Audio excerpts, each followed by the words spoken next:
Так, сделаем. Ассаламу алейкум, витаю вас, друзья. Так, может быть. Ассаламу алейкум, витаю вас, друзья. Так, все, отлично, настраивается потихонечку.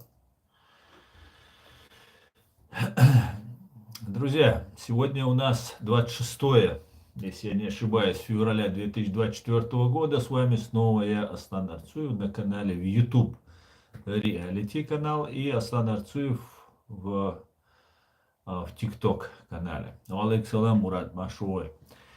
А сегодня, как и обещал, стрим на русском языке. Вчера, как обещал, ночью провести у меня не получилось, к сожалению. Но я постараюсь сегодня ночью провести стрим и так далее. Стрим мы проводим через смартфоны для того, чтобы проверить ту теорию, которая все больше и больше складывается в верную версию по поводу того, что мой компьютер, видимо, чем-то как-то заражен, и поэтому просмотров не растет, подписчиков не растет. Со смартфона, когда посетителей, зрителей в прямом эфире в 2-3 раза больше, просмотров в 5-10 раз больше. Ну, как-то так, друзья. Давайте сегодня поэтому проведем стрим не запланированно снова. Не как обычно в 8, а в 6 сегодня. Около 6 мы начали, друзья. Так что пишите комментарии, ставьте лайки, распространяйте ссылку на наш стрим. Это очень важно. Будут ли украинцы голосовать за Путина? Что если Россия запишет украинцев в свои граждане и посчитает, что они проголосовали за Путина? Александр Ермаков, ну, ровным счетом это не имеет никакого значения. Запишут они украинцев гражданами и проголосуют, не запишут. Непосредственно результаты выборов фиксируются, последние цифры, последние проценты, цифры фиксируются в Центральной избирательной комиссии, которую раньше возглавлял Чуров, сейчас Панфилова. И так далее, и так далее. Поэтому не имеет значения, сколько украинцев будет записано гражданами Украины, сколько не украинцев будет там записано и так далее. И не важно, сколько придет людей на выборы. Не важно в смысле для нарисования цифр. Но это важно для нас и для западных и международных наблюдателей, которые увидят, что на избирательные участки не приходят в большом количестве людей или вообще пустуют. Я бы вообще порекомендовал вот эту акцию, которую планируют, там не знаю как, что сделать, вот выборы, я бы порекомендовал бы бойкотировать, полностью игнорировать, остаться дома, вот, призвать всех остаться дома. Это обычно происходит в воскресенье, воскресный день. Вообще-то я призвал бы 3 дня остаться дома. Ну, просто заболели все разом. Не ходят и не на работу, в воскресенье на выборы не пришли, или в субботу не вышли, в воскресенье не вышли, или в воскресенье первый день, и понедельник и вторник, рабочие дни, тоже не пошли на работу. Вот это была бы демонстрация, откровенная демонстрация. А прийти и написать на бюллетене за Навального или за Байдена, или там, я не знаю, за кого, ровным счетом ничего не решает.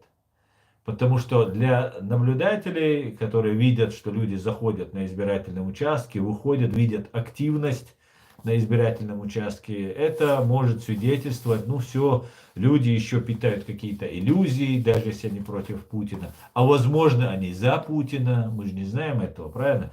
Так как голосование происходит тайно, и мы этого знать не можем. И именно, мне кажется, это делается для того, чтобы вот создать такую видимость выборной активности, такой избирательной активности.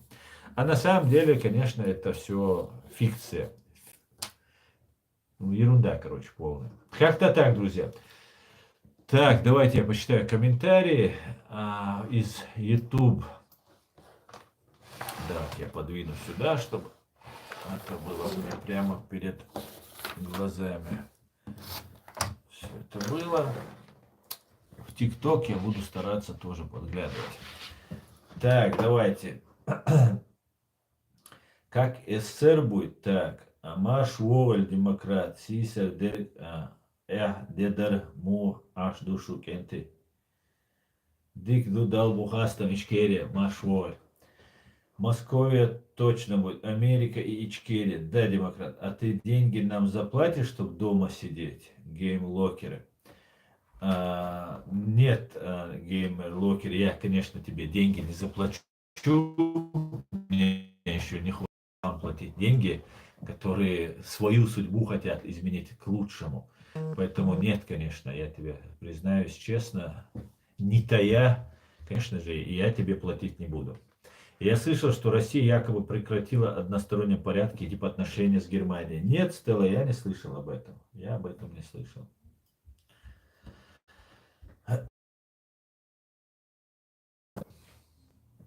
Арцуев, ну и наплыв ботов был в прошлый раз. Да, боты они, конечно, запускают, потому что всячески пытаются навредить нам. Всячески.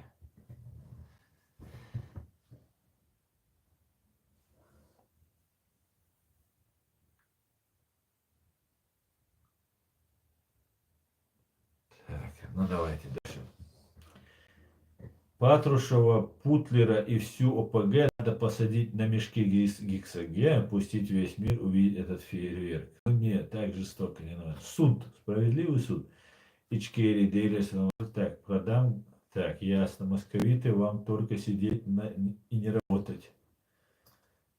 Из Германии в Россию бегут семьями, чтобы обрести семейные ценности, сберечь. Видосов много стало в Ютубе. Да, геймлокер. Это, знаешь, большая такая проблема. Все сейчас бегут в Россию. Немцы бегут, русскоязычные немцы, русскоговорящие немцы бегут, ну, жители Германии. Да, это такая большая проблема. Вчера Олаф Шольц отдал приказ министру обороны перекрыть границы Германии, чтобы никто не сбегал из Германии в эту прекрасную будущую, прекрасную фашистскую русню. Есть такая тема, да. Да, бедные, бедные. Что же мы теперь будем делать? Все сбежали-то. Так, как говорил Али, если бы я был политиком, то стал бы главным среди арабов. Политика вообще дело грязно. Американский Бэйк Хасхиетон. Хасхиетон, Саламбек. Хасхиет Боя. Ты заметил, сколько мусульман зашло и начали гнать на Америку? Мол, якобы Америка мусульман угнетает. Во все, что вовсе ложь. И где был мусульманский мир, когда Россия воевала, оккупировала Ичкерию? Да, демократ, я это, конечно, заметил, но дело в том, что а, они всегда так делают. Это их работа КГБшников, да, писать. Они там весь Пети, Васи, арабские ники, там, ну, все у них вперемешку. И на этих, и на тех они всегда находят, что сказать и что сделать. Да, это было. И знаете, раньше не было в YouTube так много, в ТикТок постоянно. ТикТок постоянно было, да. А вот сейчас в YouTube пошли. Что-то с чем-то связано это. Ты все правильно делаешь, когда поддерживаешь Америку. Баркал демократ. Доброго вечера, мы из Казахстана, слава Украине. Героям слава, Аллах Казахстан. Ассаламу алейкум, нохчичур. Ва алейкум ассалам, нохчичур. Мадиц, Маяздия, Михайча, Шмичерду. А где была Украина, когда убивали сирийцев, иракцев? Там, понятно, Гомер Локер. Да. На тебя охота идет, говорит Адам Бейтазаев. Почему ты так решил, Адам? Что-то мне кажется, это я охотник, да, а не на меня охота. Почему ты так решил, да? Ассаламу алейкум, Аслан и чат. Ва алейкум ассалам, справедливый человек. Так, ЦРУ Эдвард, как ты, Босвик? Нет, меня зовут Аслан. Меня зовут Аслан.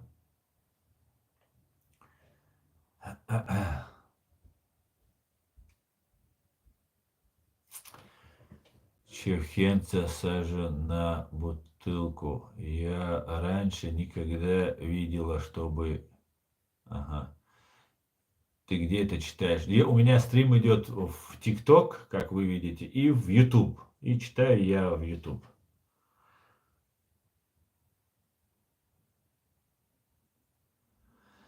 Основы молодец. Добра вам и понимания. Спасибо, Светлана, спасибо. Спасибо. Так, ну давайте тогда полистаю чуть-чуть в ТикТок. Отцу выпускай Крякина в опу. Так, да. Интересные, конечно.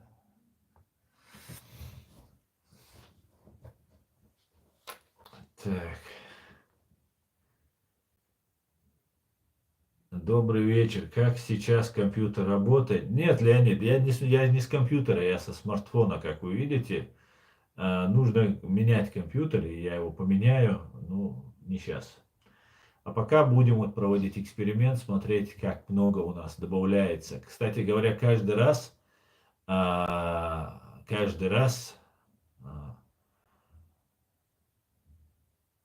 а, прибавляются подписчики и просмотры. Так, на нашем языке арцу это деньги. Дело в том, что, справедливый человек, ты это уже 100 раз писал. Дело в том, что моя фамилия должна быть не Арцуев, а Орти. Моего прадеда звали Орти. И когда ваши россияне советские нас выслали, тогда,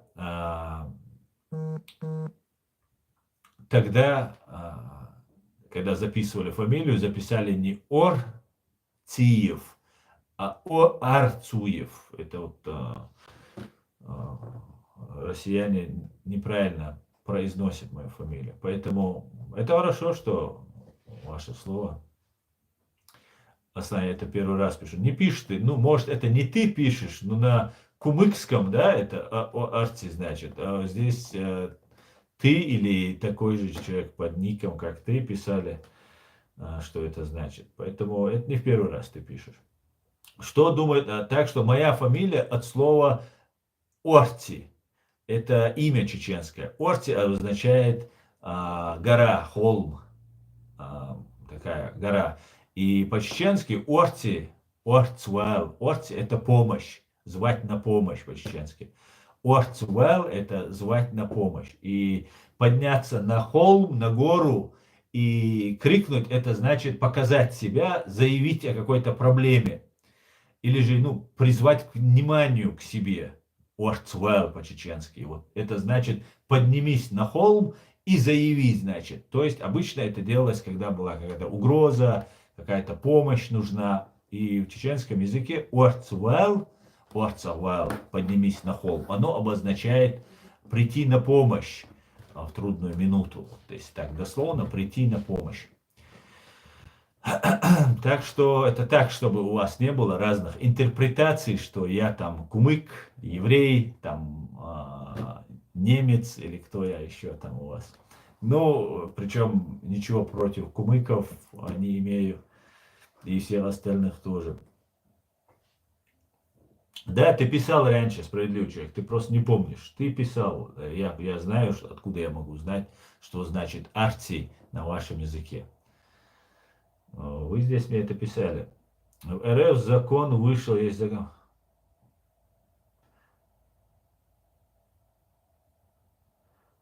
Так, ассалам алейкум, свободный. Опоздал чутко, но не отстаю. Ва алейкум ассалам.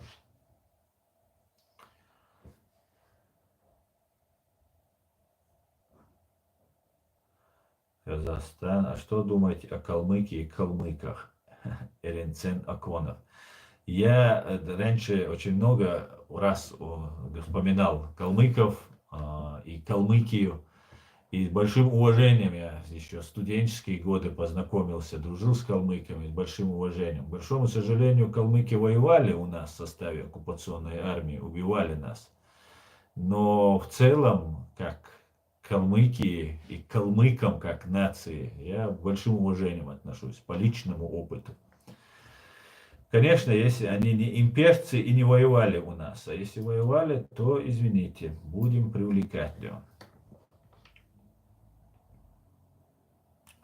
Пацан, шариачки в прошлый раз каналом ошиблись. Им надо на стримы Костецкого со Светлинского. О том-то и дело, демократ. Они не идут туда, они идут сюда целенаправленно, они не ошиблись. Дело в том, что а, это не шариатчики. Это не шариатчики. Мы должны понимать, что это не религиозные люди пишут. Такой мат-перемат религиозный человек вообще в принципе не может написать. А то, что он на нашем канале такой мат-перемат, там вся вот эта атака идет, это, она связана только лишь с тем, что мы говорим и делаем. Понимаете? Просто мы выступаем против российской, вот этой ФСБ, имперства и так далее. Именно поэтому нас занесли в иноагенты, именно поэтому наш канал запрещен на территории фашистской России. И именно поэтому так называемые шариатчики приходят к нам на канал, чтобы писать маты и оскорбления.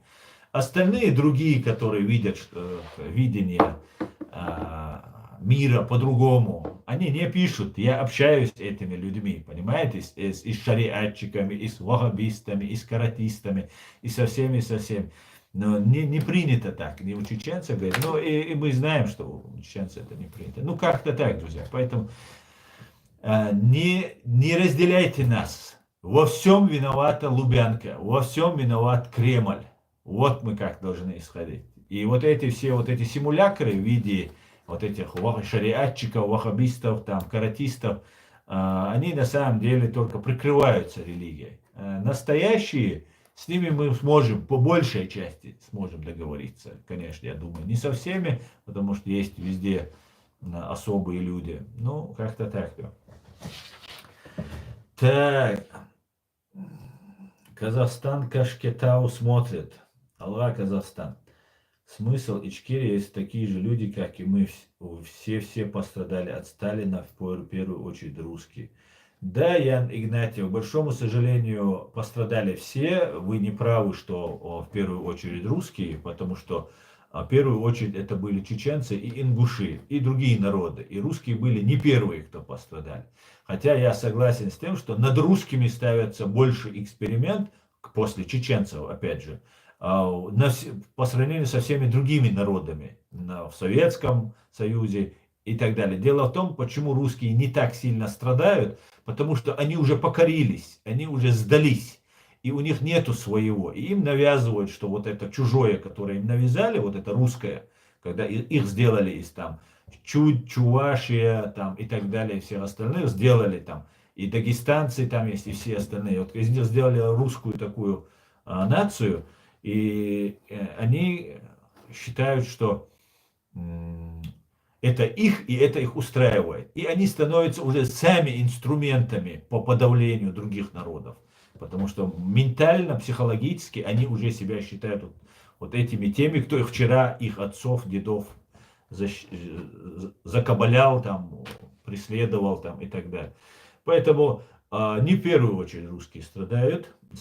Первую всегда на России были чеченцы, которого вы убивали и грабили, и все, что только возможно делали. Но согласен, что эксперимент над русскими по управлению идет с учетом арабской психологии и податливости русских. С этим учетом она идет.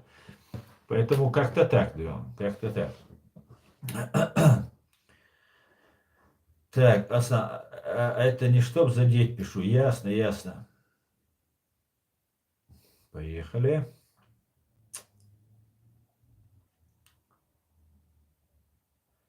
Привитание, слава Украине, живе Беларусь. Живи вечно, Венцо.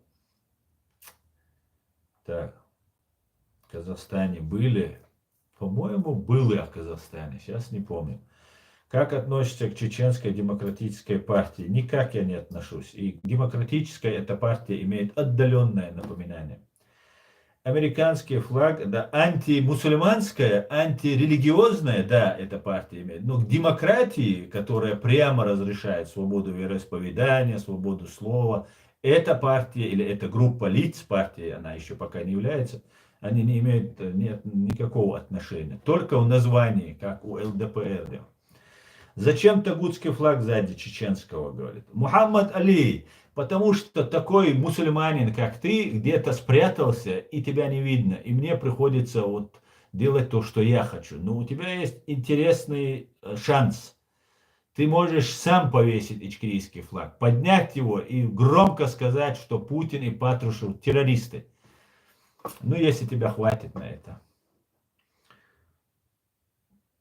Ассаламу алейкум вараматуллахи ва баракату. Ва алейкум ассалам.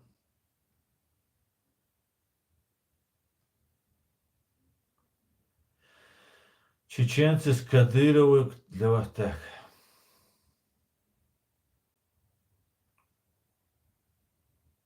Пойдет Россия, когда взойдет украинское солнце. Джохар Дудаев. Да, Мимино.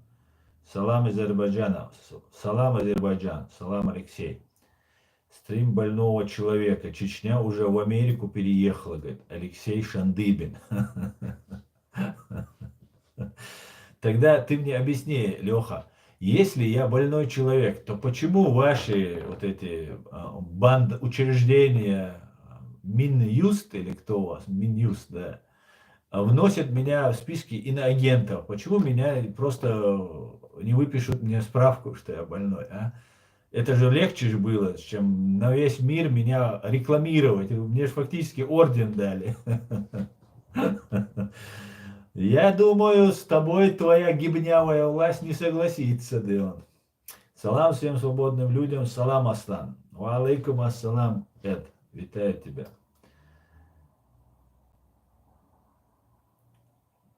Ночью воюющий на стороне оси, кто для вас? Предатели своего народа. А тебя хватит на то, чтобы сказать Путин черт в России? Даг. Даг говорит. Даг, ну тебе же не к лицу, ты же Даг, да он говорит такие вещи. Конечно, хватит. Не то, что хватит, да. Мой народ, Даг, это я тебе говорю. Мой народ гонял эту твою путинскую армию, да, 2-3 тысячи человек наших бойцов гоняли вот вашу вот эту супер армию, вторую в Украине, по мощности армию, гоняли, да, так, что визжали как свиньи, я тебе скажу. А ты, наверное, забыл, ты, наверное, помогал им и не обратил внимания, да. Так, ассаламу алейкум. Ва алейкум ассалам. Здравствуйте. Как вы считаете, что будет с Россией через 10 лет? Я считаю, здравствуйте, Герман. Я считаю, что так называемая Российская Федерация через 10 лет не будет. Я считаю, что через 4 года ее не будет. Максимум 5 лет. 3-4 года, 5 лет не будет. Будет новое образование, из которого выйдет как минимум Чеченская Республика Ичкерия, Кёнигсберг, Курилы, и я думаю еще весь Кавказ. А также я полагаю, что выйдет Якутия, Бурятия и Татарстан. И, возможно, Российская так называемая Федерация, которая никогда не была федерацией, будет разделена и даже на русские республики, в том числе Дальневосточная республика может возникнуть, ну и так далее. То есть, как сказал Пол Гоббл, Россия будет соблюдать международное право, если в ясный день со стен Кремля будет видна граница России. Я думаю, что Россию ждет это. Ну а что, как будет, ну, только Богу ведомо.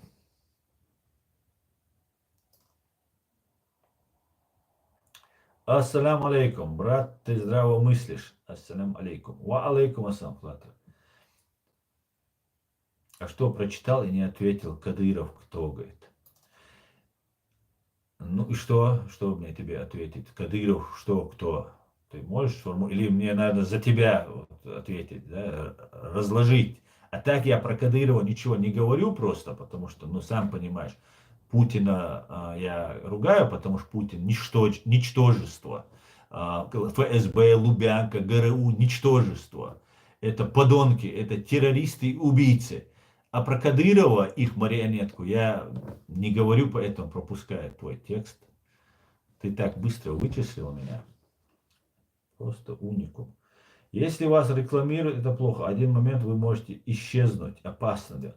Геймлокер, я могу исчезнуть, но ты исчезнешь прямо сейчас, потому что твой тупой просто комментарии, тупые твои, они меня достали просто.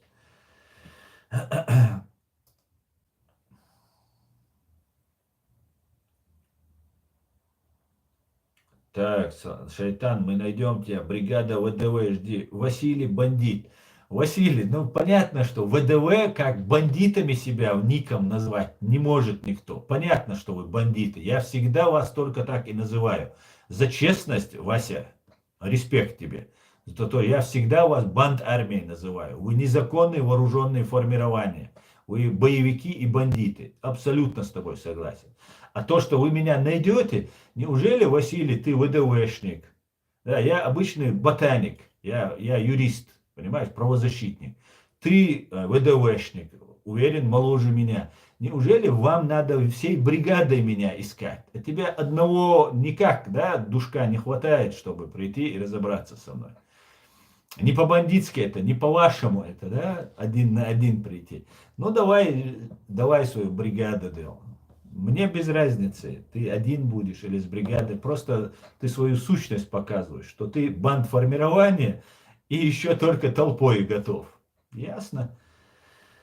Раскрылся, и это хорошо. Ассаламу алейкум, брат. Ты за Россию или за Америку? Жарият Аюбова. Вы не можете внимательно разглядеть флаг, который висит за моей спиной? Я тоже думаю, России не будет. Я тоже, Фарух, я уверен, ее практически не будет. Россия империя зла. Так, Тыва тоже выйдет. Да, выйдет, я думаю. Из-за своей ненависти к Пу и Караа разве можно мозги свои полностью отключать? Что мешает тебе, идиоты, быть более сдержаннее и хладнокровнее? Эдван Бенгихеп, или кто ты там? У меня нет ненависти ни к Кадырову, ни к Путину. У меня есть презрение, как к дохлой скотине, понимаешь? Абсолютно. Сдержанность и хладнокровие, 100% с этим соглашусь, конечно, это нужно. И это необходимо, особенно в моей деятельности, которую я веду, потому что я представляю многих чеченцев, и это должно быть сделано качественно, чтобы им не было стыдно за меня, что иногда мне не удается, я эмоциональный человек, иногда могу, но это не потому, что я там слишком нервный, просто я так разговариваю, так, привычка у меня. Но с другой стороны, да, я согласен, нужно быть сдержанным и хладнокровным, да. Путин, Кадыров ноль. Кадыров, Путин, они как дохлой скотине, как я сказал. Дело не в них, дело в вас, русских империалистах, которые 4 века уничтожают нас, понимаете? Вы нас миллионы уже убили, миллионы только чеченцев за эти 400 лет. Миллионы. Понимаете, когда начиналась в позапрошлом веке, в 19 веке Большая Кавказская, русско-чеченская война, потом, которую назвали Большой Кавказской, русско-кавказской войной, тогда нас было, говорят, 4 миллиона. Понимаешь, 4 миллиона нас было. Сейчас бы нас было бы десятки миллионов. Десятки миллионов было. Но из этих 4 миллионов тогда осталось менее 100 тысяч человек. 15 тысяч эмигрировали в Турцию, которая подло, совместно, как сейчас она совместно с русскими нас дурит и нам поставляет подлости. Вот тогда Турция составила такую же подлость и сказала, что она принимает 15 тысяч и обманным путем против курдов хотела нас посадить. На вот этих людей, которые эмигрировали якобы в мусульманскую там халифат, там туда-сюда, что являлось обманом чистой воды. Поэтому все нормально, ты за нас не волнуйся, за нашу ненависть и наши переживания. И Путин, и Патрушев, а Кадыров даже говорит, это не мой уровень, это вон других там уровень. Да? Мы презираем и Путина, и ФСБ, и вашу империю, и всех, кто болен этой имперской заразой. ну, как дохлой скотине, отвращение. Никакой ненависти. Ненависть. Иногда можем покричать, конечно, да, чтобы вы знали место, как положено скотине. И все. Да, Ичкерия будет независимой страной. Совершенно верно. Ичкерия независимая, она временно оккупирована. Так.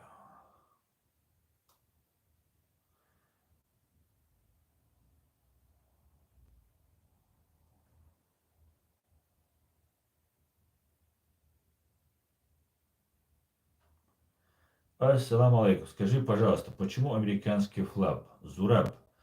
Ва алейкум салам. А почему его не должно быть Зураб? Мне кажется, это достойнейший флаг свободных людей, и поэтому он там висит.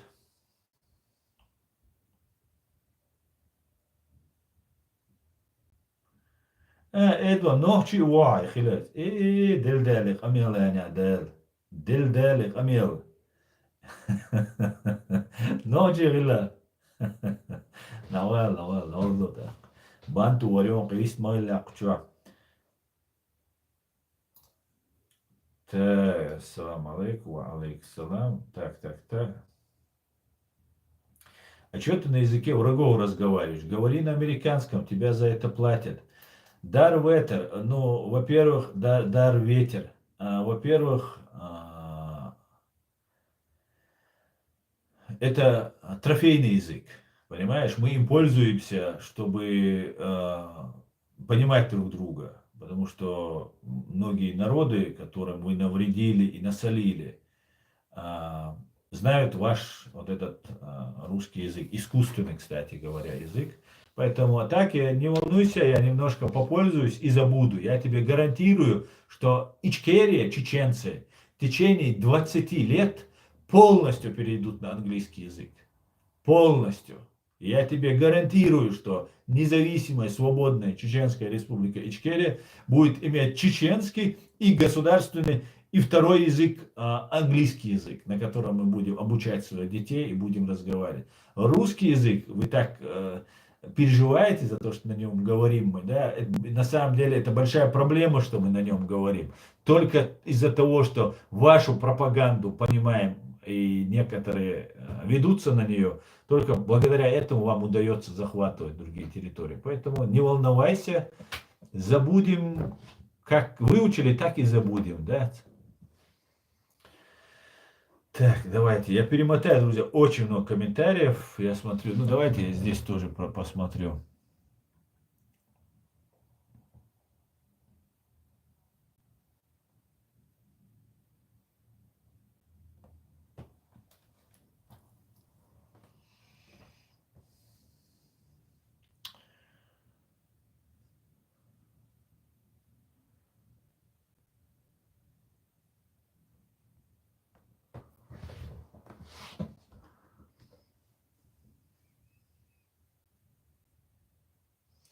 Фричкере, ты с ними особо не разговаривай. Вот эти, кто маты пишет, оскорбления, их бань, остальными вообще даже не разговаривай. Не надо с ними дискутировать, оставь их в покое. Так. Ногчи, ногча, хватит. Ох ты, ногчи, ногча, бан тебе, да? Извините, но мне это нравится. Вся Грузия знает английский язык. Да, Мимино, я знаю.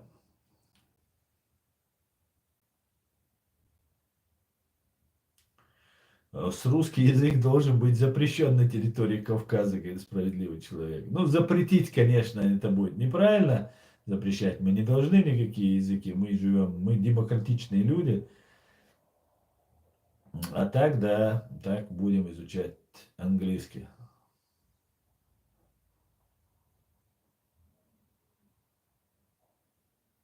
Как ты относишься к деятельности такого человека, как Дохку Умарова? Я к президенту Дохку Умарову отношусь соответствующим образом. Как к президенту. Ошибки были, и их отрицать мы не будем. Это наша история, которую нам нужно знать, какие ошибки совершали наши руководители. Аслан Масхадов совершал. Ну, все совершали. Да, Лазвот, Обал, Дуэльцер, Масейра. И это не могло просто Не, не могло их не быть ошибок в этой трудной ситуации. Вот именно так я отношусь к президенту, последнему президенту Чеченской Республики, воюющей Ичкерии, Дохе Умарову.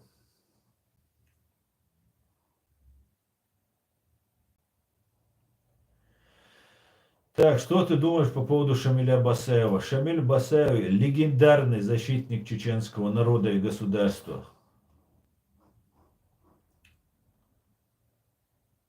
Только ФСБ не рассказывайте, хорошо? Вот, а то вчера тут все массово ФСБ заявление написали. Вы что, только проснулись, заявления не будут писать.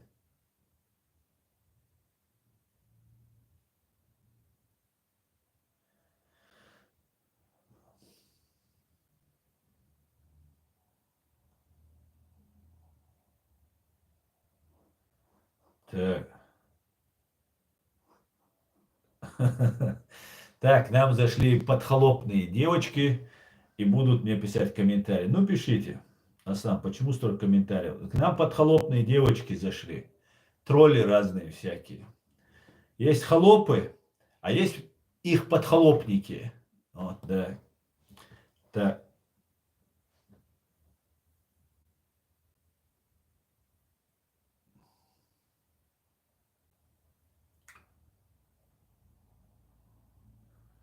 Mansur, بحث مودريترش بحث خودشاد عبا غانا شابو مودريترش. Так, ассалам я. А для вас анархия мать порядка? Нет, анархия для меня не мать порядка.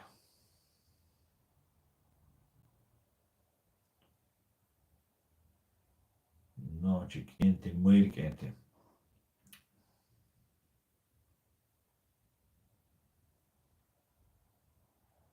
Так.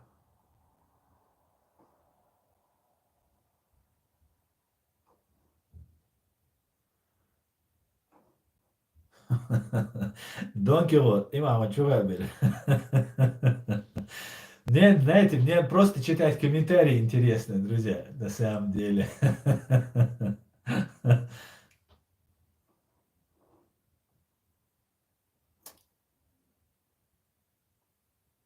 Так, ассаламу алейкум, Ташкента. Валейкум ассалам. Так, Байдена он уважает за то. Однозначно, Байден, респект, Америка, респект, Байден. И Трамп респект, и Америка респект, и Джавелины респект, и Томагавки респект. Приезжай в Россию, ждем тебя чай попить. Да-да, конечно.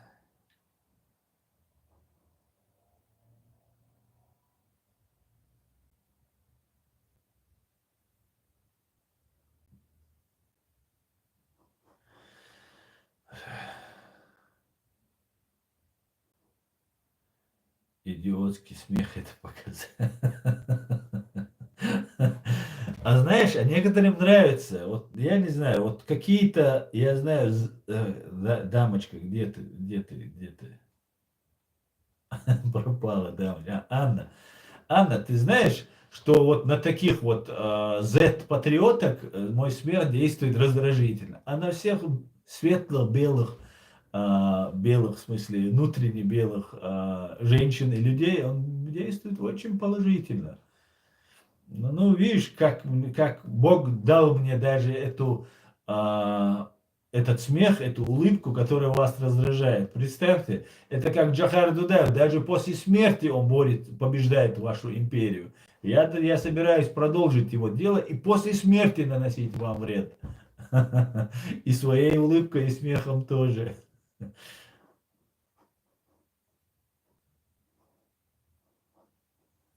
Так. Нанди аж бешع бех мумилы. Алему бьет на душу. Но они всегда отвлекают. Ну ладно, короче, ладно, будем работать, да. Так,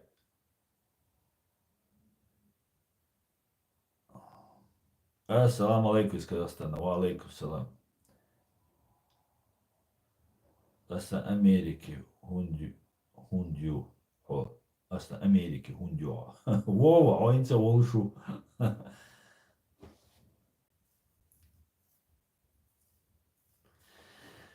Так, как вы относитесь к Рамзану Кафырову?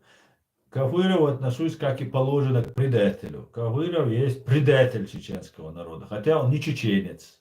Это из казаков, там откуда-то из пришлых, да, поэтому он не предатель чеченского народа, но внедрившись в наше общество, как чеченец, он и ему подобные предатели. Ну, как можно относиться к предателям?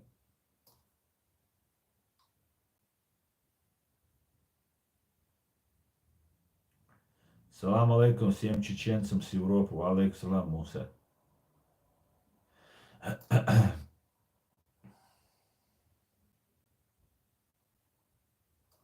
Ahmed, Madir, dik madat, se. Aynen o yüce. Amedik diyor. Te, машаллах, машаллах. Кадыров наш шеф. Конечно, у предателей шеф у всех. Конечно, Хасанбек. Он всех предателей шеф. Значит, ты предатель, значит, он твой шеф. Все логично. Слава Чечне. God bless America. God bless America. Господи, благослови Америку. Ассаламу алейкум с Казахстана было. Короче, вот специально вот они заходят, вот вы говорите, почему там их так много, они пишут. Вот они заходят для того, чтобы отвлекать от темы. Главное, чтобы мы не говорили про их преступления, мы не говорили про войну в Украине, про все остальное. Чтобы мы не говорили вот, что там они специально пишут про своих матерей, пишут, про своих жен пишут, про себя пишут. Представляете, люди, они таким образом пытаются отвлечь мое внимание, хоть свою мать мне продав. Вот такие люди мне пишут. И таким образом, а я как бы, мне нравится с ними там пререкаться там и так далее, я отвлекаюсь, и таким образом наш стрим уходит из основной повестки вот на это. Вот чем они занимаются. Так, ну давайте сейчас мы вернемся, давайте по-серьезному сейчас темы.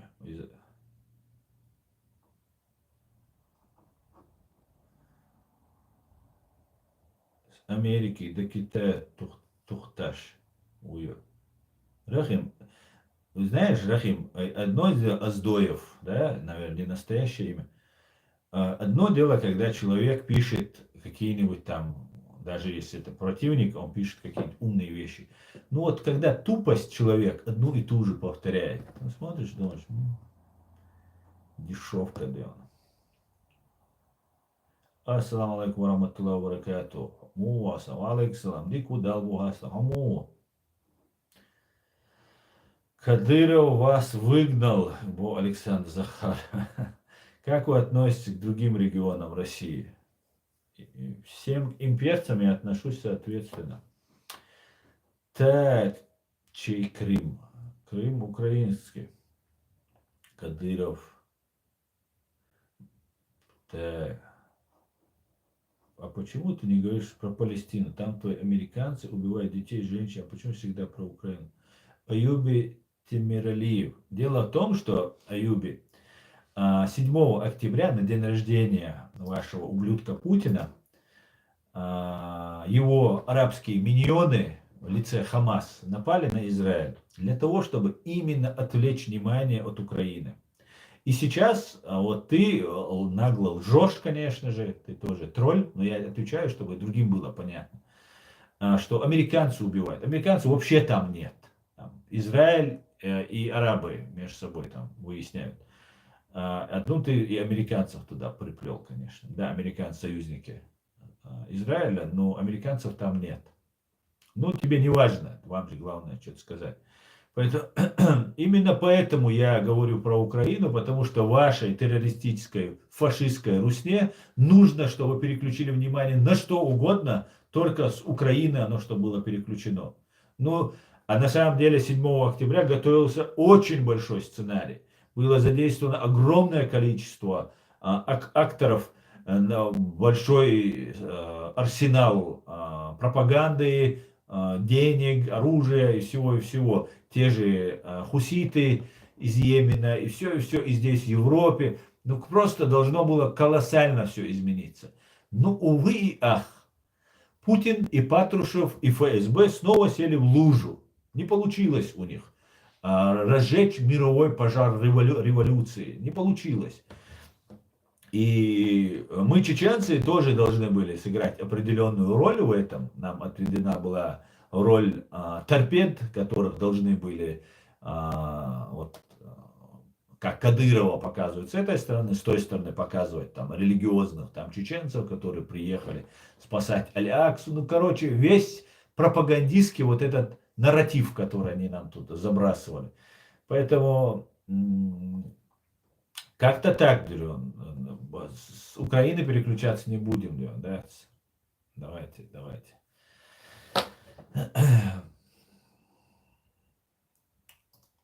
Вы очень приятные люди, говорит. Ты про кого? Про всех?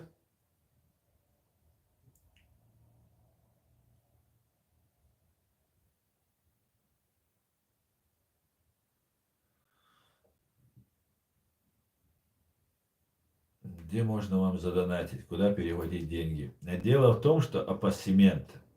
Если вы находитесь в фашистской России, то вам донатить мне категорически запрещено. Потому что я признан фашистской русней иноагентом, и все, кто мне будет донатить, те могут пострадать. Поэтому вы не должны мне ничего не донатить.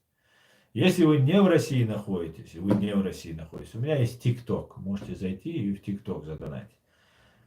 Ну или же прислать мне хороший новый MacBook, мощный. Это было бы отлично, да. Почему сзади флаг? Так, ой, согнали всех этих, да?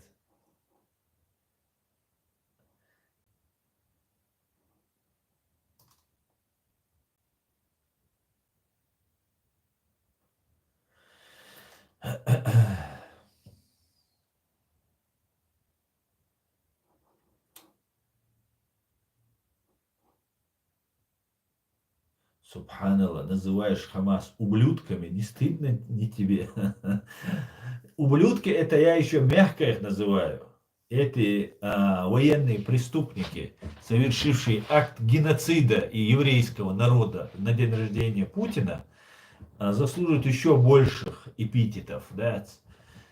Но это ладно, внутреннее дело Израиля, не будем туда лезть. Давайте поговорим об Украине, поговорим о фашистской Русне, поговорим, давайте.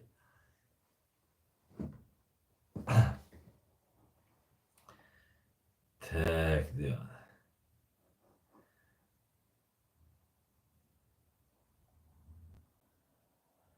Скажи мне, откуда у евреев земли в Палестине? Ой, давай, все, сколько вас нагнали.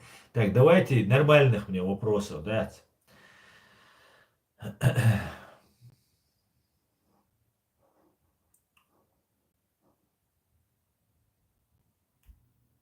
Так, ты враг народа, тебя нужно ликвидировать, говорит Александр Захаров.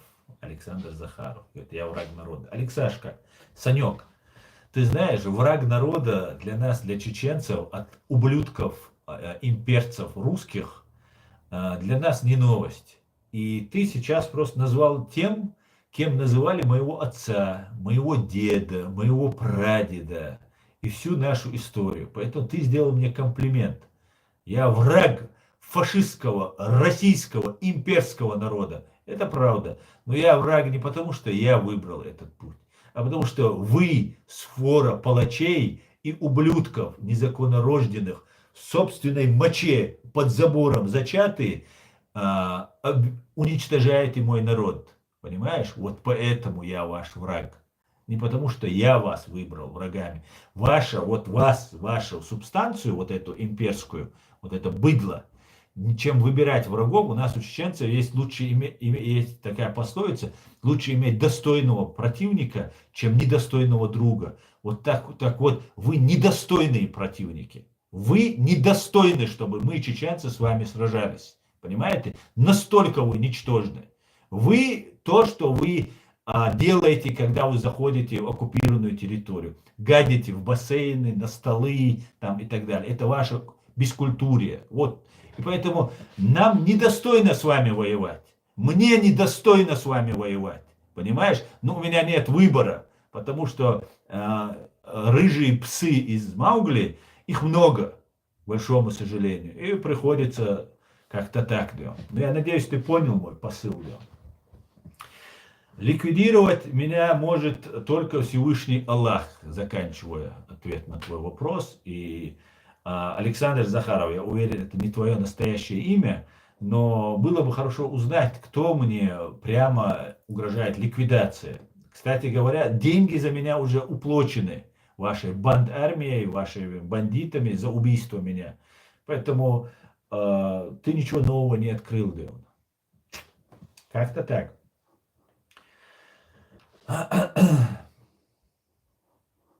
Там пусть Всевышний покарает Ахмеда, да?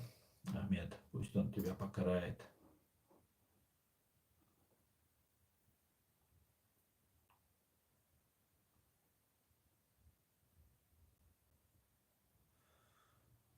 Так, ну что, только критика, да?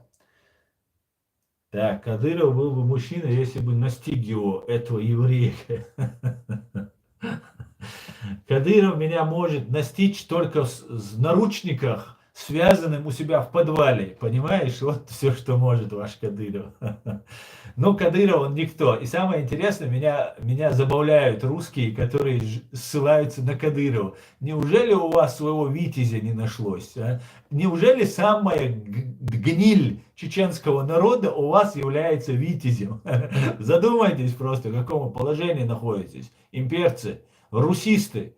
Самая гниль в чеченском обществе, которую вообще за стол никто не посадит, да, на зоне это называется шнырями. Вот этот шнырь у вас герой, которым вы угрожаете. Вы можете задуматься просто. Подумайте, в каком критическом положении вы находитесь. Вы, русские, не можете найти своего витязя, чтобы мне угрожать. Представьте. Бедолашки, да. Давайте я еще перемотаю.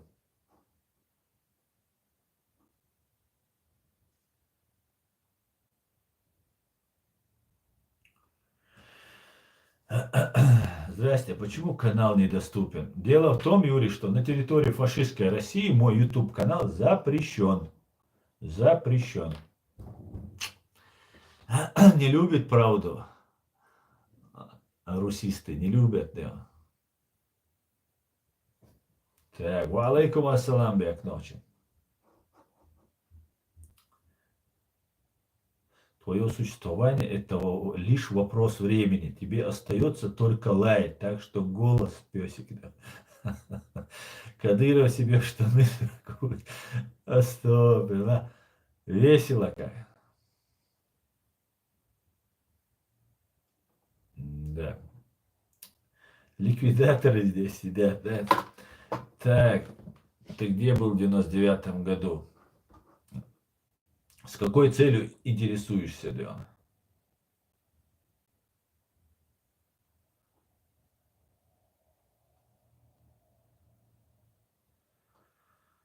Так, братья славяне и братья Кадыркины, да, объединились против меня сегодня.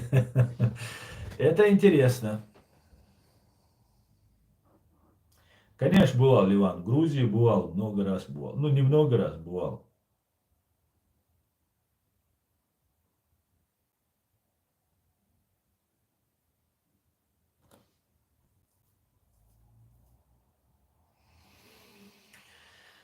Так.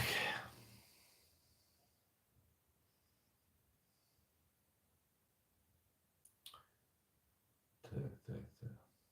Держусь, Руслан, держусь. Если Россия уничтожает чеченцев, то как вы относитесь к Израилю, который бомбит мирных жителей Палестины? Легенда, ты, конечно, очень интересное сравнение провел, но оно немножко неправильное у тебя.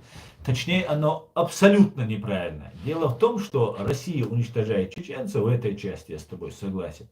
Арабы вокруг Израиля, вокруг вот этой территории Палестины, которые проживают, они являются теми же русскими нацистскими имперцами. арабы, они имперцы. Я сегодня буквально смотрел один ролик, где там один деятель рассказывает, что евреи разрушили халифат там и так далее. Это тоже неправда. Халифат помогали османские, турецкие, вот этот, турецкую империю, халифатом он не был, конечно же, турецкую империю разрушали арабы, проживающие в Палестине, вместе с англичанами. Арабы помогали разрушить эту турецкую империю. Поэтому вот тут евреи как бы так, поскольку там только находились. Поэтому очень удобно всех, если в кране нет воды, то все выпили татары. Поэтому дело в том, что Израиль играет ровно такую же роль, как Ичкерия на Кавказе. Вот Израиль играет такую же роль на Ближнем Востоке. Дело в том, что русский империализм и арабский империализм это одно и то же. Да, дело еще разница в том, что у Израиля нашелся мощный покровитель и союзник в лице Соединенных Штатов Америки, Британии, Запада. Но у них хватило ума, они правильно действовали и нашли себе, с кем нужно в долгосрочной перспективе дружить. И благодаря этому Израиль выстоял. Ичкерия пока, не имея таких союзников мощных, еще пока не выстояла. Но это дело времени. И евреев побольше в этом мире, чем чеченцев. Наверное, раз в 6, наверное, евреев около 6 миллионов, чеченцев около миллиона. Где-то так. Поэтому не совсем верно, что вот Израиль угнетает. Нет, ничего подобного. Израиль ни на кого не нападал. 7 октября террористы из Хамас напали, убили женщин, детей, стариков. Только лишь за то, что они евреи. Это акт геноцида. Это фашизм. Фашизм. И представители Хизбалла, или кто-то, и Хизбалла, и Хамас, и Мамас, это ублюдки. Я это утверждаю. Утверждаю потому, что эти ублюдки такие же мусульмане, как Кадыров, как Путин. Понимаете? Вот какие они мусульмане. Потому что во время геноцида чеченского народа представители Хамас, Халид Машаль такой был, на второй день после, законно, демократически избранный лидер сектора Газа, Халид Машаль приехал, и когда ему задали вопрос в Москву за деньгами, видимо, и за инструкции, его спросили, как вы относитесь к тому, что происходит в Чечении.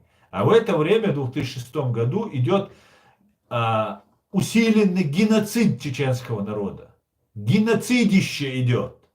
Вот как 7 октября Хамас сделал с евреями, вот только это 7 октября в Чечне идет уже 10 лет идет. 6 лет с начала Второй русско-чеченской войны идет. И в этот момент брат-мусульманин, а Хамас, как мы знаем, переводится как братья-мусульмане. Там у них есть еще один симулятор, исламский джихад, там еще какой-то там мархат или пархат, я не знаю. Он сказал, что это внутреннее дело России. То есть геноцид, убийство мусульман, не мусульман, любых людей. Это внутреннее, это Запад, весь мир так говорил, внутреннее дело. А наши братья, якобы наши братья-мусульмане, нам заявили во время активной фазы геноцида, что это внутреннее дело России. Поэтому то, что все, что происходит, хотя в отличие от этих ублюдков, я выступаю против того, чтобы Цахал наносил удары по гражданскому, целенаправленно наносил по гражданскому объекту удары. Вот как я отношусь. И критикую Цахал за это, если они как что-то делают. Но в отличие от Цахал, эти террористы прячутся за женщинами и детьми. Понимаете? Они выбегают, убивают женщин, детей, возвращаются и прячутся в бункерах, а сверху оставляют женщин, своих уже женщин, детей. Поэтому это такая сложная, долгая история, которая уже длится десятилетиями. Но то, что вы меня пытаетесь подстегнуть, или чеченцев подстегнуть, что мы должны поддерживать Хамас, террористов, только лишь потому, что они говорят там, что они мусульмане, я с этим корнем не согласен. Потому что геноцида арабского народа Палестины не было. Не было. Никакого геноцида не было. Наоборот, да, они жили в блокаде, но в блокаде они с одной стороны только от евреев жили. А в другой стороне блокаде они жили от Иордании, от арабов, мусульман, от Египта, от арабов, мусульман, от Сирии, от арабов, мусульман, ну и так далее, и так далее. Поэтому это такая сложная тема, которую просто за то, что Путин нам сказал и Кадыров нам сказал, что вот эти хорошие, эти плохие, и мы должны поддерживать этих, потому что нам сказали это. Это со мной это не работает. Для думающих, для образованных людей это не работает. Для пропагандистов, для тупых это может сработать. Да, это есть. Она, в принципе, рассчитана на необразованных, на тупых, эта пропаганда. С умными, с образованными она не работает. Ладно, давайте я перемотаю. Тут я смотрю, вы тут.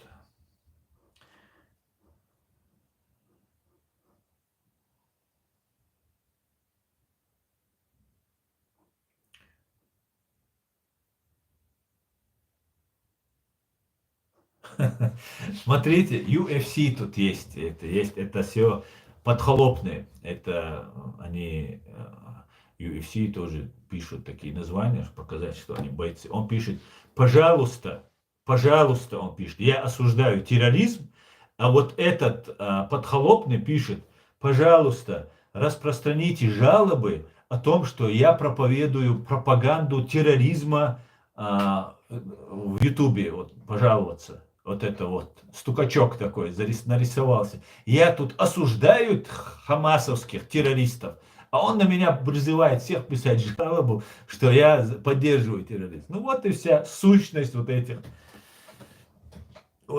да.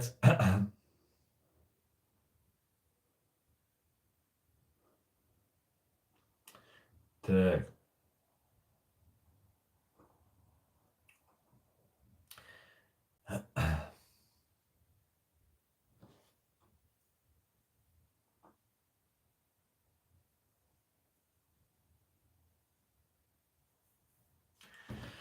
Я вас понял, но с религиозной точки зрения, ближе к судному дню пророк Иса, саллаллаху алейхи вассалам, спустится со второго неба и во главе с мусульман победит уже пророка армии Израиля. Что вы думаете об этом? Легенда. Ты пишешь факты, натянутые за уши. Армию Израиля, там, этого никогда я лично не слышал. Я изучал ислам, я знаю свою религию, но я не слышал, что речь шла об армии Израиля там, и так далее. Вы как берете вот так, лепите Горбатова, главное, чтобы отвлечь внимание. Про Израиль я уже неоднократно говорил и сегодня сказал. Все, поехали дальше идем.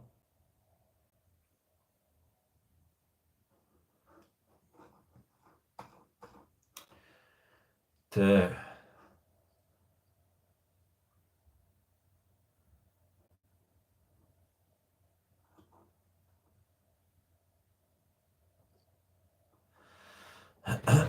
Не обижайся на них. Да не обижаюсь я, что на них обижаться.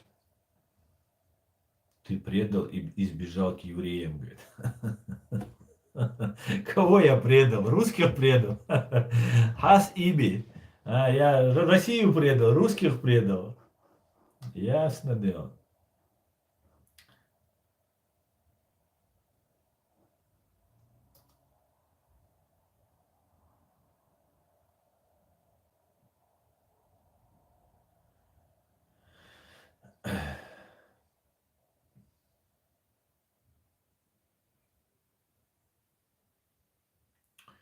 Сегодня прикольно всякого гау-гау повылазили. Осна, глядишь, подписчиков будет больше. Дашами после каждого стрима через смартфон прибавляется около 300 подписчиков.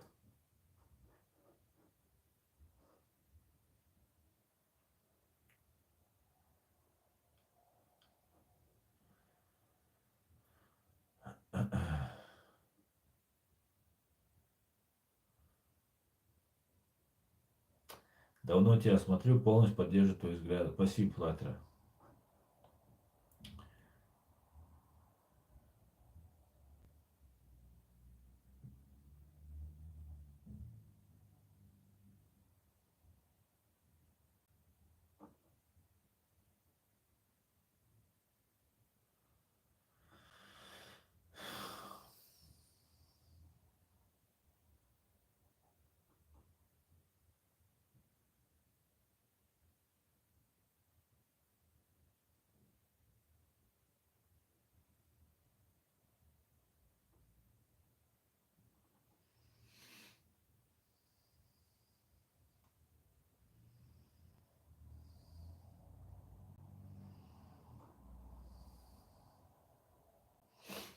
Живи, Ичкерия. Амин, амин, Данил, спасибо.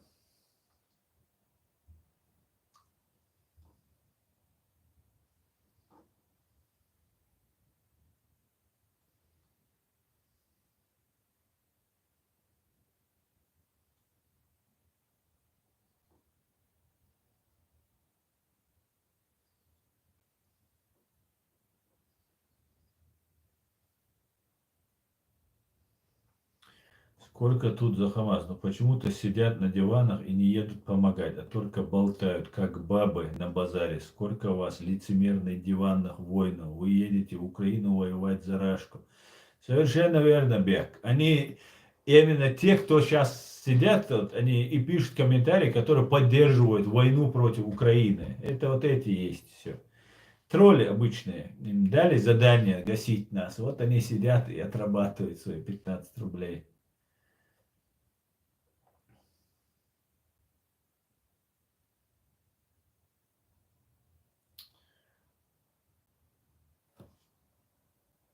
Механизированная стяжка пола Москва и Московская область.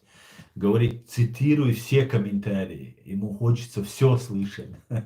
Ну и просто слишком много. А ты иди стяжки делай. Тебе нельзя смотреть мой канал, да?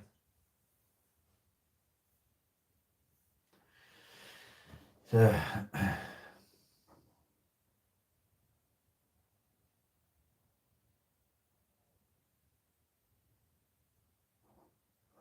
Этот пишет, собаки мы и за вами приедем. Ахмат Силас, Россия мощь.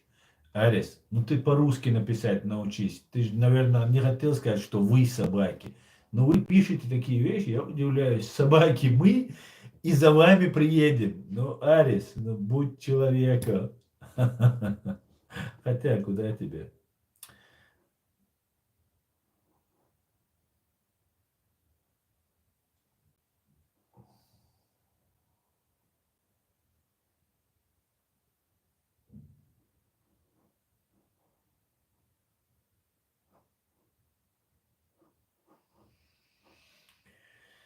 Так, бумага.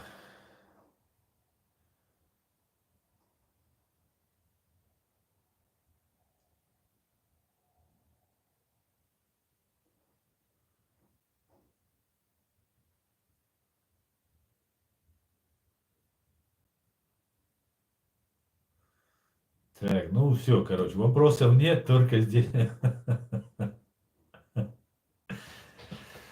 Да, давайте посмотрим, что у нас пишут здесь. Вашахун как мажмаялла, вашахун мажмаялла бо. Hello baby.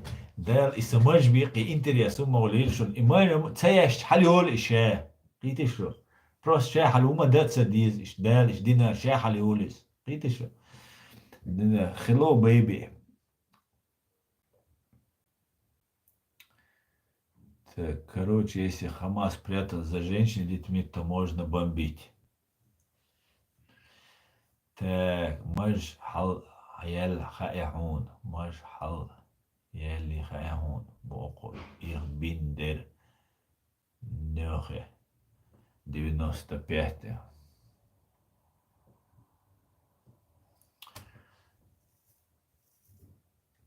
Так, ассаламу алейкум, валейкум салам. Так, ну давайте.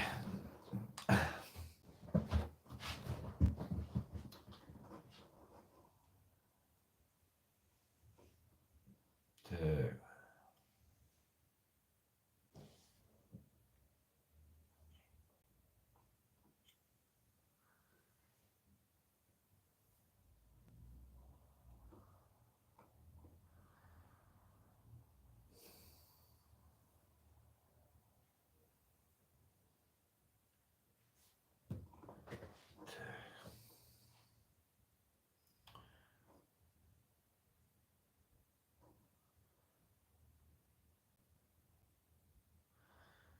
Ильгар, как получилось так, что чеченский народ разделился на красных и белых? Конечно же, очень много сделано фашистской России, чтобы нас разделить, Ильгаз. очень много. Когда мы были отправлены в ссылку под видом депортации, геноцид, когда над нами совершился, и нас там погибло около более 60, по разным оценкам, более 60%. Некоторые, несколько процентов остались там в Сибири, в Казахстане и не вернулись. Они обзавелись семьями, там остались. 60% где-то погибло. И, грубо говоря, вернулось, ну, может быть, 30% из Казахстана. 30%. Когда мы вернулись из Казахстана, в наших домах жили другие люди. И некоторых, чьи в живых люди остались, они требовали дома обратно, выкупали, забирали как-то, чаще выкупали. А те, кто не вернулся, они не спрашивали возвращаться, соответственно, в свои дома. И среди нас очень много осталось пришлых.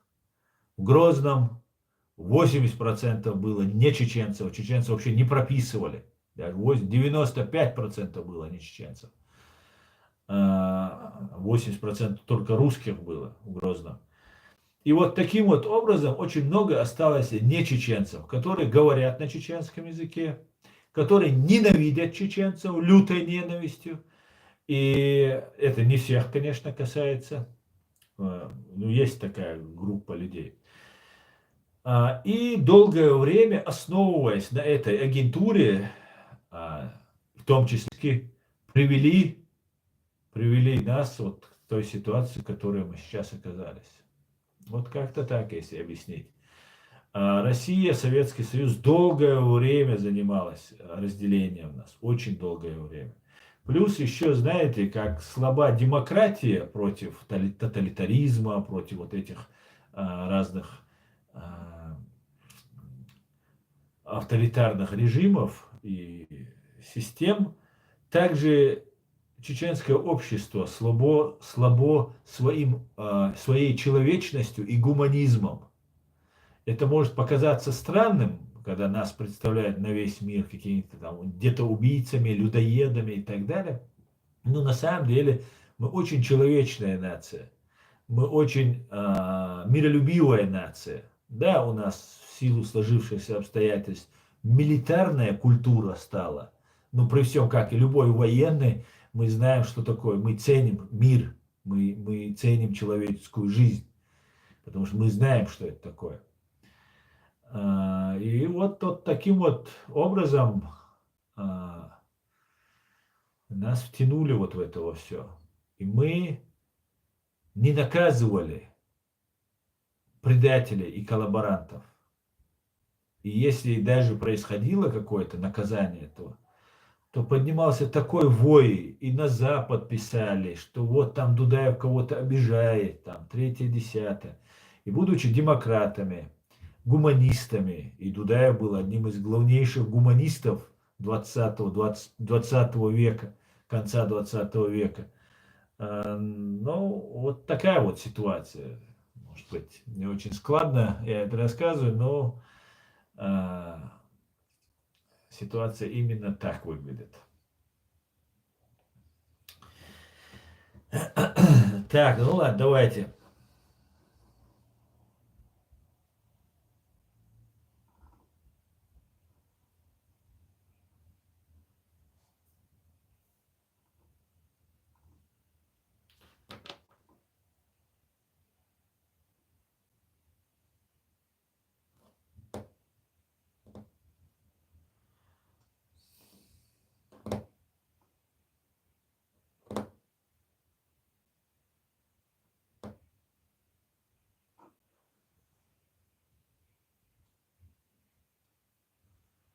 Привет из Осетии. Привет, Осетия. Привет.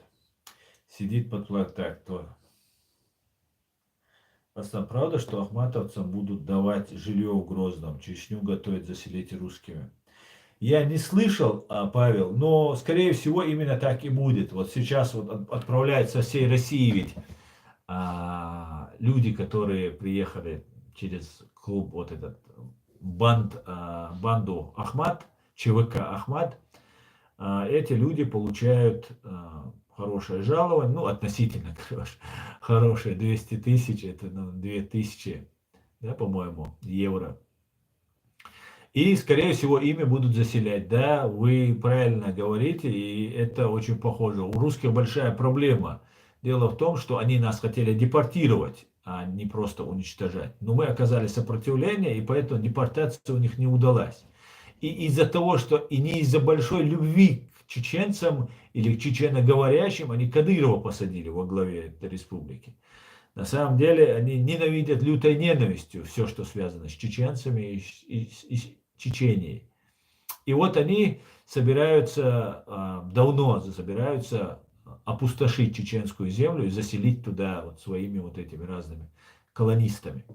И да, это будет очень, кстати, как, знаешь, это будет походить на то, что было во время Екатерины, когда русские вели оккупационные войны на Кавказ, когда они холопов, вот этих бесправных, которых меняли на собак, холопов, которых на 25 лет забирали в царскую армию, после 25 лет службы им давался надел земли, и вдоль Терека их рассаживали. И таким образом была естественная граница, как Терек, и с этой стороны уже зачищенную, убив всех женщин, детей и мужчин, они раздавали чеченские земли своим казакам. Ну, вот приблизительно то же самое они сейчас пробуют сделать и будут делать. Но я должен, наверное, сейчас уже заранее сказать, что все, кто будет заселен как колонист, особенно тот, кто воевал против Украины, их потомки и дети будут лишаться гражданства, и мы не позволим жить. Как, с казаками это уже прошло, уже остались, там много чего изменилось. А сейчас мы не позволим жить тем, кто воевал против Украины на нашей земле. Так, посмотрим. Фричкерия. Эмен бек ночью. Эмен. Асан, правда, что вот так? Я не знаю, кто такой Магомед Ютаев. Леонид, вы мне вновь и вновь пишете, я не знаю, чего вы добиваетесь, один раз, два раза спросить. Я не знаю просто. Ичкерия Бездой. Да, Бек. Дудаев был ли суфием? Ну, не знаю, таким он был. Ичкерия будет свободной. Да, Алмула. Ичкерия будет свободной. Так, Ичкерия уже нет, так же, как и Дудаева. Бог. Ну, когда ты умрешь, когда тебя не станет, мы будем говорить, не существует никаких Абдулаевых.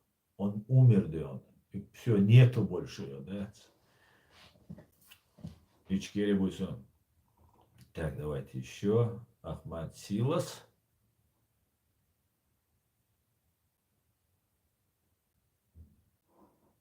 Так. Магомед это тот, кто присоединен к войне в Чечне и был убит в плену у русских в 18 лет. Ислам, я не знаю его. Я видел только вот ролики.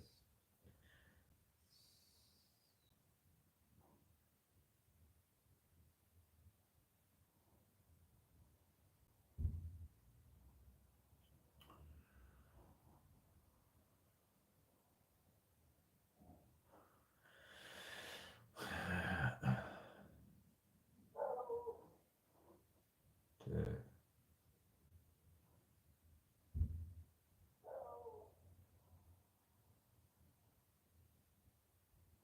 Ну вот, смотрите, только вот эти пишут, а вы никто комментарий не пишете. Так, почему тут флаг? Так, понятно. Ахматовцы это орден. По их логике, воинское братство. Раньше русские побаивались жить в Чечне, а с этим Ахмат русские станут братьями. Да, совершенно верно. И да, это так. Да. Казаки такие. Такая сословие казаков. Ну, такая порода казаков.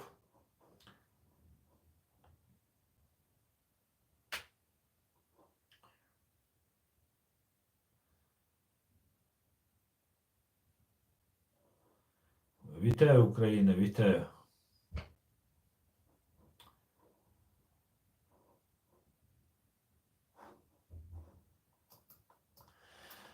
Так, Диан, час 20. Мы в эфире. Сколько мы в эфире уже?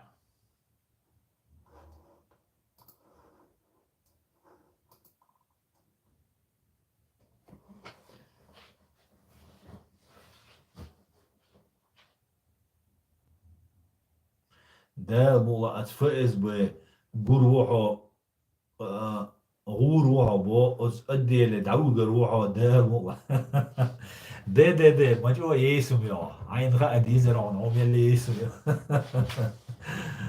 ده مولا شو FSB يوي ويجيبي وزي شوي قيلة شو خوستي كواري ملشرا شو شنريا شو FSB شنو سان قيلة شنو شو تقول صغير ده مولا صوت سهولي سأتصرخ نوشي قوما تصرخ المون ناخ قيتي واسا دين سخلا شيكا بيك شو ماخي شوي شو ويش شوي قيتي شو فايز بيان شو ده تو يسوع ميوع فايز بيان عوجر فايز بيان موح بيش روح ده ما عندنا اللي موح توا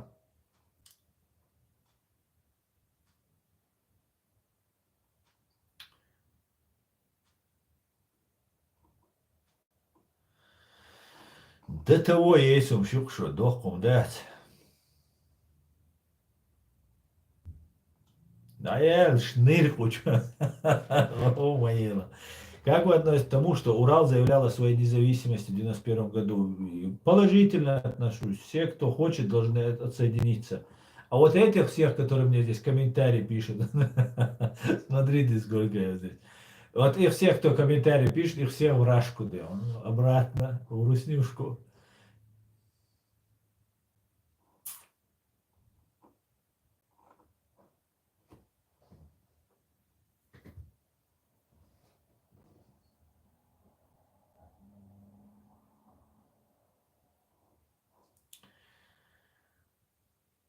Да, сколько у вас. Да. Ну ладно, вы пока пишите. Вы мне тем самым создаете очень много, актив создаете. Я всех поддерживаю, всех, кто против российской власти, говорит Дениза. Не сюхат за позиции.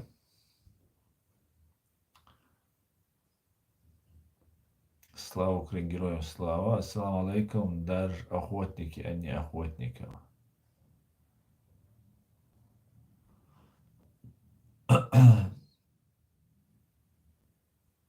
Не успокоились, стакан пива, не успокоились. Ва алейкум ассалам, Адиас. Я немец, я 100% против России. Лично, наш немец, да.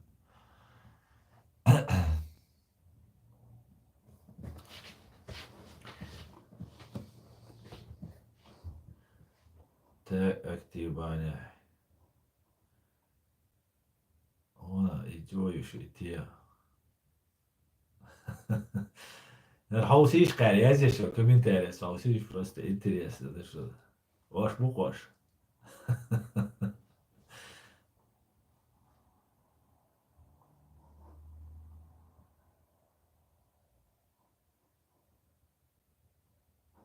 Ассаламу алейкум. Ва алейкум ассалам, сам Сден. Ахмад Силас. Аллаху Акбар. Вы никто, вы просто черти тут сидите. Ахмад Силас. Сгрил твой Ахмад уже. Все, приехали. Да.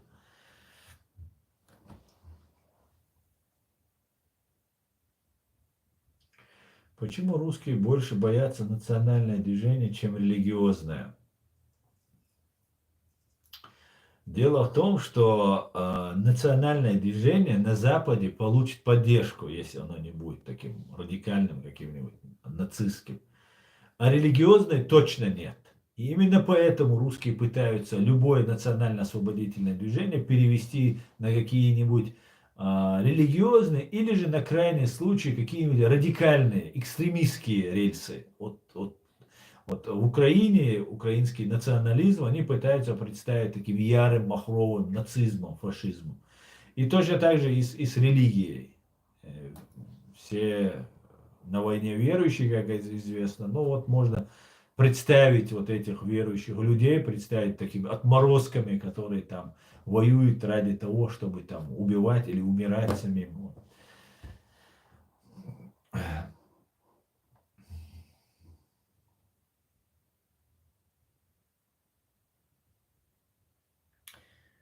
Господи, действительно, благослови Америку. Представь только, в каком ужасном мире мы бы все жили, не будь в ней Америки. Ливан, абсолютно с тобой согласен. Более того, не будь Великобритании и Соединенных Штатов Америки, ни одного чеченца, не говоря уже о том, что вот эти а, незаконно рожденные, которые мне пишут здесь комментарии, хотя там половина не чеченцев, я думаю, большая часть там не чеченцев, ну там есть и, наверное, чеченские тоже, чеченоговорящие.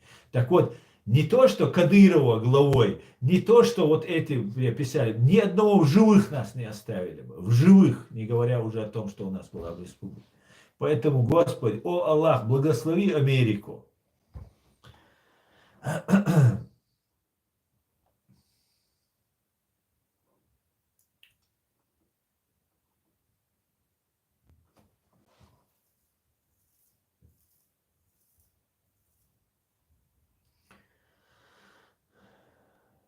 Да, Аслан, зачем тебе флаг США сзади?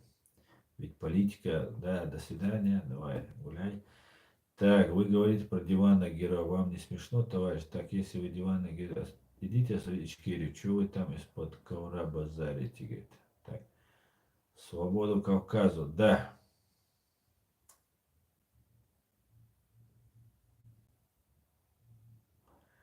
Аллах forever, да здравствует Аллах, чё? Magic Bells, чеченоговорящие здесь. Да, да, много здесь чеченоговорящих. Аслан, так.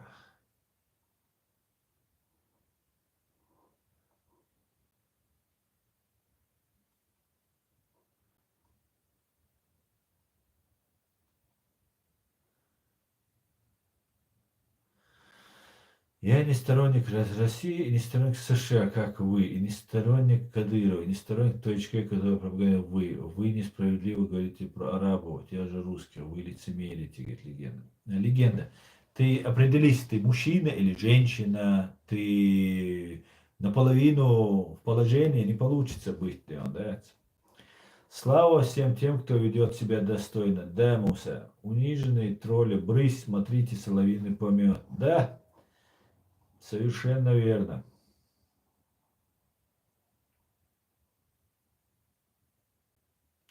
А если Аллах благословит Америку, это означает, что Америка станет мусульманской? Нет, почему же? Аллах это значит Бог по-арабски. И все. И Господи благослови Америку, или Аллах благослови Америку. Вот и все. Павел, все нормально. Не станет, не волнуйтесь. Я дагестанец, и я за Израиль против Хамас, вообще против Палестины, за священные для еврея земля, говорит справедливый человек. Справедливый человек, почему ты говоришь дагестанец? У тебя же есть своя национальность. Или ты россиянец и национальность. А как дагестанец? Что за национальность такая? Дагестанец.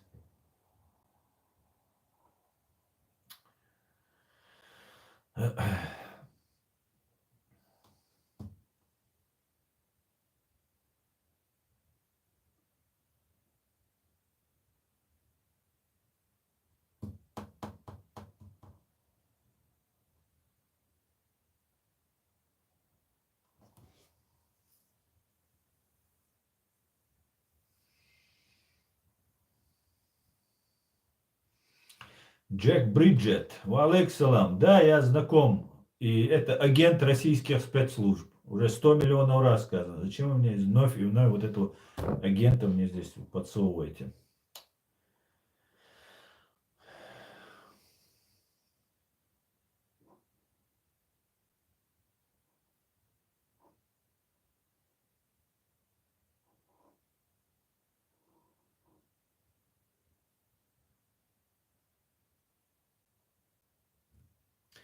Паспорт ждешь американский, говорит. Да, жду, хотелось бы, Иван, конечно же, американский паспорт, это было бы хорошо. Ну, вообще-то я получаю немецкое гражданство, поэтому, да, ich bin Deutsche, да. Но хотелось бы и американский тоже, да.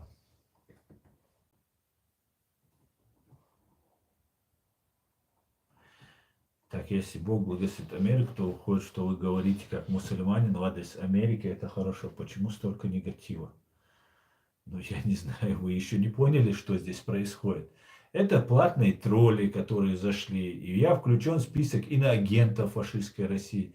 Эти люди боятся не просто против меня и терроризм, и все возможные уголовные дела, статьи возбуждены, родственников, бывших моих родственников пытали там и все остальное. Это все имеется. Понимаешь? И дополнительно теперь, внеся меня в иноагенты, они пытаются дискредитировать мой канал. Все, кто меня смотрят, они видят вот это у нас, у чеченцев, вот посягательство на честь, это очень такое большое значение имеет. Просто невероятно большое. Это даже не объяснить некоторым, этого не понять. Так вот, они заходят и пишут мат. Потом на своих матерей даже мат. На моих, на все, женщин, что вообще не принято. Вообще невозможно в нормальном обществе это говорить. Но они это пишут. Потом про своих жен, матерей мне пишут. Главное, чтобы привлечь внимание. Таким образом, они нормально чеченцев, которые здесь находят, смотрят, они отвращают от меня. Потому что посягательство на честь чеченца, если он это говорит, и я не реагирую, значит, я с этим согласен. Понимаете? И вот таким образом молодые там ребята, девчонки, которые заходят, во-первых, они отвращаются, и вот таким вот образом всячески они пытаются препятствовать нашей деятельности.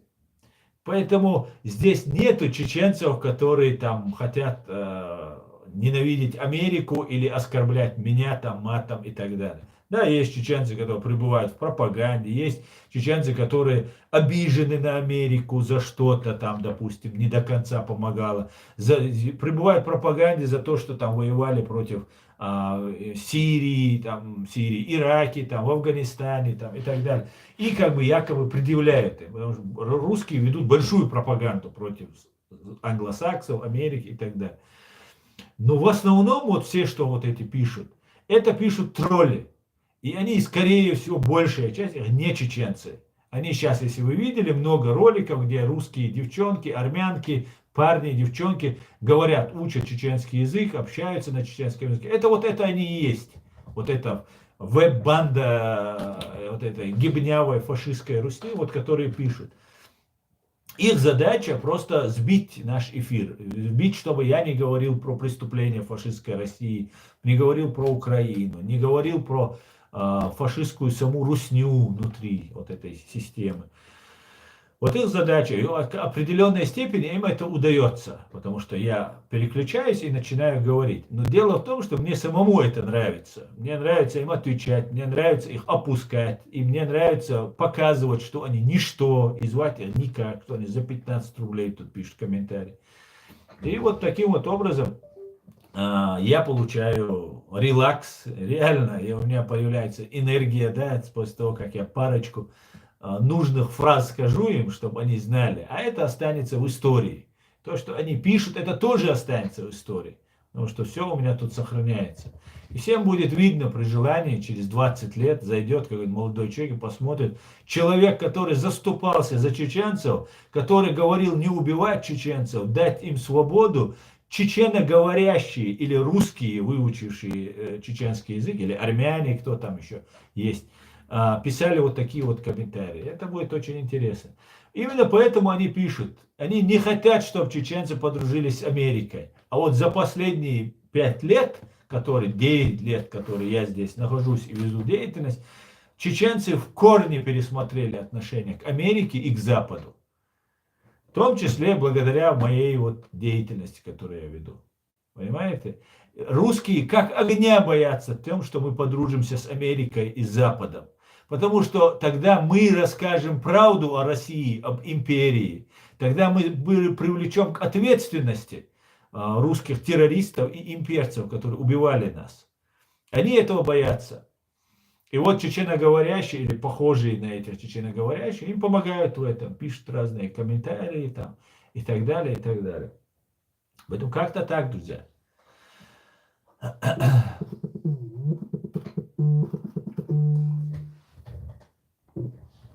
Так, давайте, надо уже заканчивать, мне уже звонят. Да, у меня сейчас тоже стрим. Кстати, у нас сейчас будет стрим в Телеграме. И надо заканчивать. Ну, будет, наверное, мне сейчас ответят аят, и тогда скажем.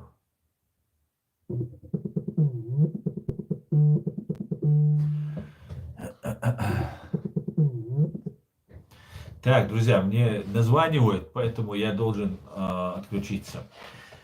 На этом я свой стрим заканчиваю. Смотрите меня завтра на чеченском языке, я думаю, мы будем. И сегодня еще, ну, у нас будет в телеграм-канале, я думаю, будет еще, я не получил подтверждения от Аяда Идигова, как он мне подтвердит, мы сегодня проведем стрим, возможно, в прямом эфире на YouTube-канале, возможно, по записи, и потом,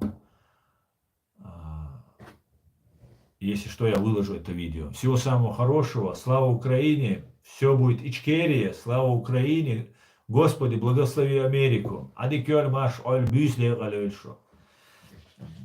Маш оль шелешо.